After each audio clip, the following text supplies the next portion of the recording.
ಈ ವ್ಯಕ್ತಿ ಯಾವಾಗಲೂ ತನ್ನ ಮಗನಿಗೆ ಹೊಡಿತಾ ಬೈತಾನೆ ಇರ್ತಾ ಇದ್ದ. ಒಮ್ಮೊಮ್ಮೆ ಮನೆಯ ಎಲ್ಲ ಬಟ್ಟೆಗಳನ್ನ ಅವನ ಕೈಯಲ್ಲೇ ಒಗಿಸ್ತಾ ಇದ್ದ, ಮತ್ತೆ ಪೂರ್ತಿ ಮನೆಯನ್ನ ಕ್ಲೀನ್ ಮಾಡಿಸ್ತಾ ಇದ್ದ. ನೋಡಕ್ಕೆ ಅವನು ಮಗನ ತರ ಅಲ್ಲ, ಒಬ್ಬ ಕೆಲಸದವನ ತರ ಕಾಣಿಸ್ತಾ ಇದ್ದ. ಅಪ್ಪನ ಈ ಕ್ರೂರವಾದ ಸ್ವಭಾವಕ್ಕೆ ಮೇನ್ ಕಾರಣ ಆನಂದನ ಓದಾಗಿತ್ತು.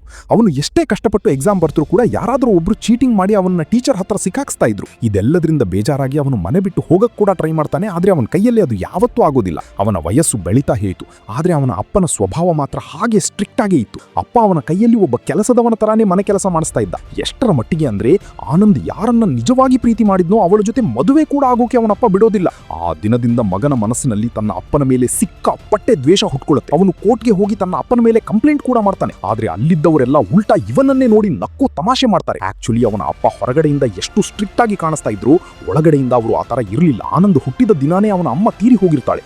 ಆಗ ಮನೆಯವರೆಲ್ಲ ಅವನ ಅಪ್ಪನಿಗೆ 2ನೇ ಮದುವೆ ಮಾಡ್ಕೊಳ್ಳೋಕೆ ಹೇಳ್ತಾರೆ. ಆದ್ರೆ ಅವರು ಯಾವತ್ತೂ ಆ ನಿರ್ಧಾರ ತಗೊಳ್ಳೋದಿಲ್ಲ. ಅವರು ತಮ್ಮ ಪೂರ್ತಿ ಯೌವನನ ತನ್ನ ಮಗನಿಗೋಸ್ಕರನೇ ಮುಡಿಪಾಗಿಡ್ತಾರೆ. ಆದ್ರೆ ಆನಂದ್ ದೊಡ್ಡವನಾಗ್ತಾ ಆಗ್ತಾ ಅವನ ಬುದ್ಧಿ ಕೆಟ್ಟ ಅಭ್ಯಾಸಗಳ ಕಡೆ ಹೋಗಕ್ಕೆ ಶುರುವಾಗಿತ್ತು.